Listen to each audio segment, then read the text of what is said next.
Good morning. Today is Friday, July 4th, 2025. For those who are celebrating American July 4th, happy July 4th to you. I fear that many people evaluate Torah or evaluate their connection to Torah based on if it is relevant to them.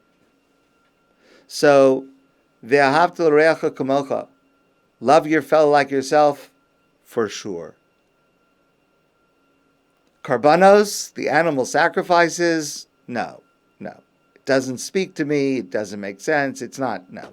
Parah Adumah, where even we confess we don't understand what it means, for sure no. Parah Adumah, which is the beginning of this week's Torah portion of Chukas, is where an animal is sacrificed and prepared in a specific manner, and it is used in order for a person who is tameh, who has come into contact with a dead body, to become tahar, ritually pure, and then to be able to enter the grounds of the Beit HaMikdash, the Holy Temple in Jerusalem, to offer karbanos.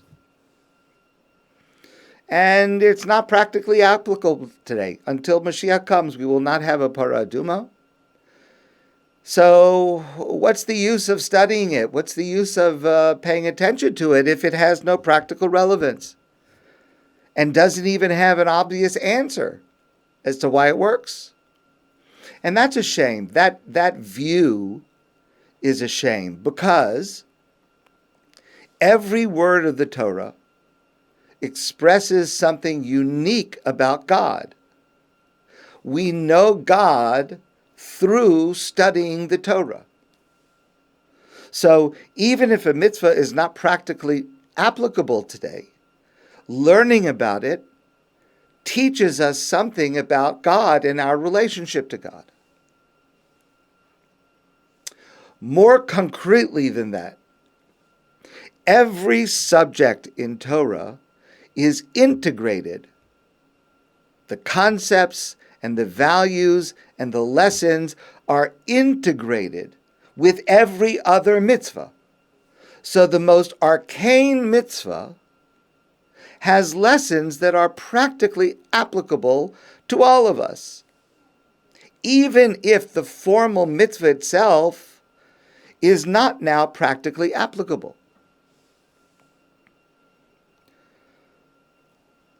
Parah Adumah is not now practically applicable. But at its essence, this mitzvah is how to respond to the experience of being close to death. And when I say being close to death, I mean there's a physical problem of being in close proximity to a person who has died. And there is an emotional problem. And there is a spiritual problem. So, how does God want us to navigate this? Because this is a very important part of every person's life. So, how does God want us to navigate this? What does God give us to help us through these experiences? And this mitzvah of Parah Adumah is one of several mitzvahs, several components that helps us through the experience of death and loss and grief, and by extension, helps us with other difficulties and challenges we face in life. So in addition to Parah Adumah, there's also a mitzvah burial with specific details. There's the mitzvah of mourning. There are the rabbinic mitzvahs of sitting shiva and observing shloshim 30 days and saying Kaddish and observing a yahrzeit and saying Yizkor, and the mitzvah of Nichum Avelim, with all of its details of how we're supposed to do it to console a mourner, what to say, what not to say. and more. All of these comprise God's advice to us about how to navigate when someone, God forbid, close to us has passed away.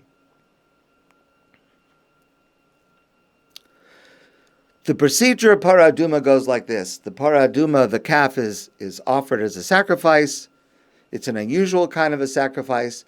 It is burned, and the ashes are used. A small amount of ashes are put into a large container of water. And the person who is tameh comes before a kohen, and they have to count 7 days. On the third day, they come before the kohen, and the kohen does haza'ah. Haza'ah means the kohen sprinkles from the water that has a bit of the ashes in it, sprinkles onto the person. And then the same thing happens on the 7th day.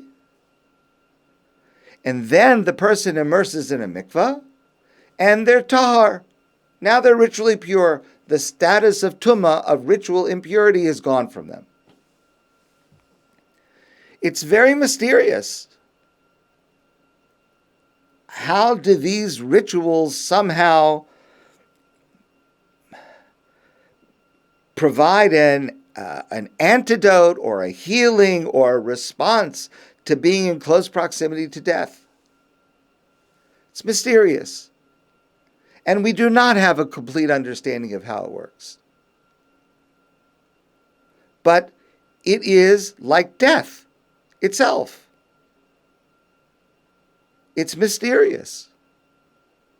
When a person passes away and why they pass away and what happens to a person when they pass away, it's a part of life that's very mysterious. And so it should not be so surprising that the ritual that is intended to be the way through this process is going to be a mysterious process, because the whole subject is mysterious.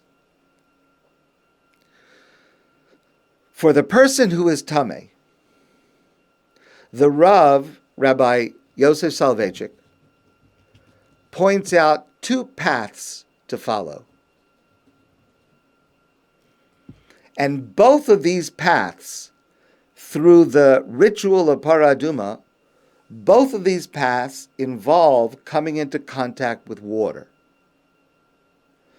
So water is the symbol of rebirth. And that is needed after the contact with death. Person has come into contact with death. What we want to do is to make sure that they are coming back into a context of life. And so there is a ritual with water, 2 rituals with water. But the 2 paths are quite different from each other.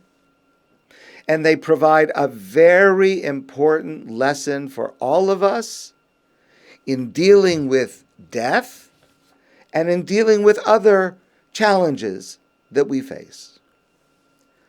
Listen to the Rav. I mentioned to you before that there are 2 rituals involving water. One is called haza'ah, sprinkling. That's where the person comes before the kohen, and the kohen sprinkles the water that had some of the ashes of the Parah Adumah in it, sprinkles on the person on the 3rd day and on the 7th day.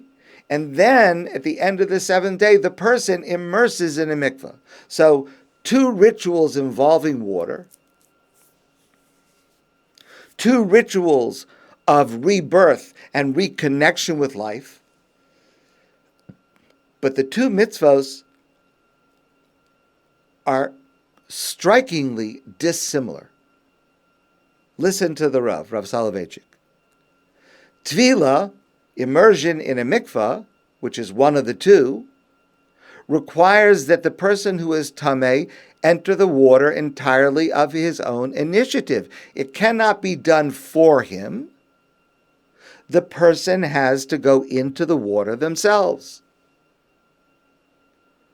And that is going into the water. The waters of the mikvah are seen as symbolically the waters of the womb, and a person comes out of the mikvah as if they are reborn. But that's a part of the mitzvah that nobody can do for you. You have to take the steps down into the mikveh and dip down and then come out. You have to do it yourself. But hazah, the Kohen sprinkling the water on you on the third day and the seventh day, it cannot be done by you. It involves water, but the situation is different. The person who is tameh cannot sprinkle the water on themselves. It always must be, as the Torah says, V'hiza hatahar al hatameh. A person who is tahar, the Kohen, sprinkles it on the person who's tameh. And the Rav explains that tevilah, immersion in the mikveh, which you do yourself, implies a capacity to change one's condition. It reflects human initiative, creativity, and freedom, the ability of a person to transform their life. Because I do it myself. I go into the water and I come out of the water. But hazah, when the Kohen is sprinkling me with water, which comes first, that indicates that a person cannot liberate themselves. A person who is tameh is dependent upon others. You need a Kohen who is tahar to do this sprinkling for you. And in this case, your own initiative is not enough.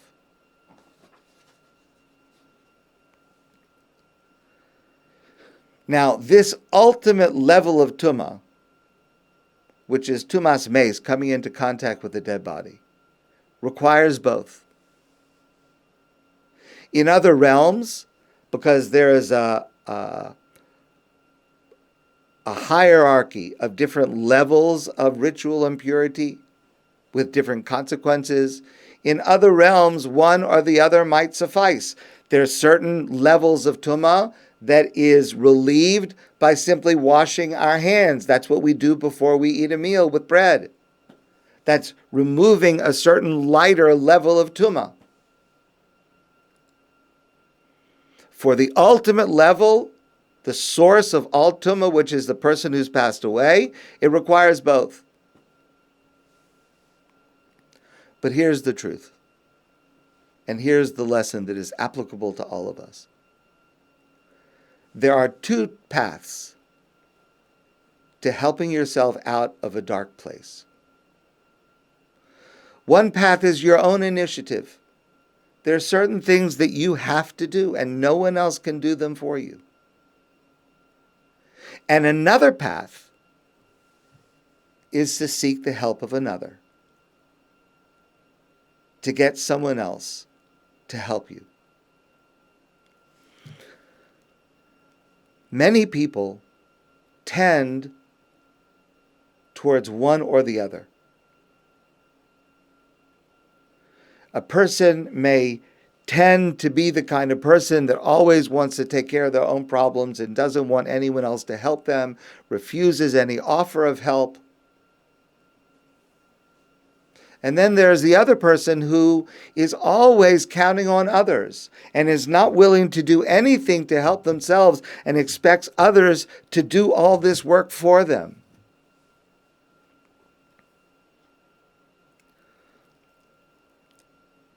Both of those types are missing the point. Because we cause ourselves a lot of problems by not choosing which we need or when both are needed. And often both are needed. And each type, the person who only does it with their own initiative has trouble accepting help from somebody else.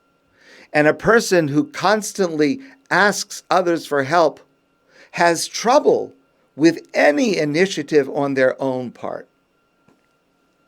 But usually both are needed. And in any situation of challenge, of darkness, of difficulty, we should try to be open to needing either our own initiative or the help of another, or most likely a combination of both. And so what we learn from this portion of the Torah, and it's ironic that such a practical lesson derives from such an esoteric source.